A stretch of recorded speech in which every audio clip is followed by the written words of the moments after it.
भले लड़की बेकार हो लेकिन साथ में 1.25 करोड़ की कार हो।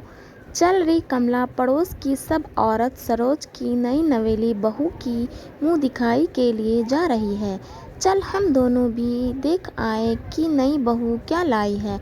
अपने साथ में सुशीला जी ने अपनी बहू कमला से कहा। आई मम्मी जी, बस छोटे से कपड़े बदल कर आ रही हूँ। थोड़ी देर बाद सब मोहल्ले की औरत इकट्ठा होकर सरोज जी के घर की तरफ चल पड़ी। सरोज जी एक आलीशान कोठी में रहती है। उनके पति सरकारी बैंक में मैनेजर हैं। 2 लड़के हैं और एक लड़की। लड़की की शादी में उन्होंने खूब दहेज दिया था, कार, जमीन, गहने, कपड़े सब। फिर भी उनकी बेटी अपनी मायके में ही रहती है। क्या कार बेचारी मुंह फुट है, बोलती बहुत है, साथ में लड़ाई खोर भी, तभी तो ससुराल वाले के साथ उसकी बनती नहीं है। सरोज जी के बड़े बेटे ने अपने ही साथ काम करने वाली लड़की से शादी कर ली। बड़ी बहू दहेज में कुछ नहीं लाई, सिर्फ संस्कार लाई थी, जो सरोज जी को पसंद नहीं आया और आते ही बहू कमरा रसोई देकर अलग कर दिया।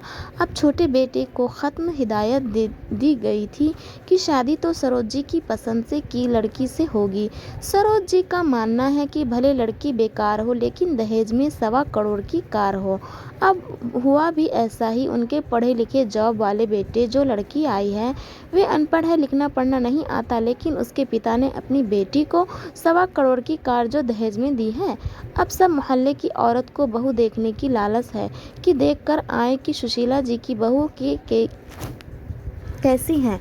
आराम से बिस्तर पर बैठी खाना खा रही है और सरोज जी हाथ में झाड़ू लिए घर को साफ कर रही है और उनकी बेटी रसोई में खाना बना रही है। हम सबको देखते ही सरोज जी बोली, मैं तो आज ही काम कर रही हूँ। लेकिन अपनी आंखों से देखकर औरत समझ गई कि सरोज जी दिखावा कर रही है, बनावटी हंसी है। उनकी ऐसी हालत को देखकर अब सभी औरत को भी समझ आ गई थी कि बहू वही अच्छी है जो दहेज में धन दौलत के साथ नहीं, संस्कार के साथ आती है।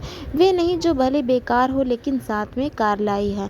दोस्त, आप भी अपनी बेटियों को दहेज मत दो, लेकिन उन्हें अपने संस्कार जरूर दो, ताकि आपकी बेटी आगे जाकर एक सुशील बहू, पत्नी और माँ के किरदार को जी सके और आपके मन सम्मान को भी ना ठेस पहुँचाए।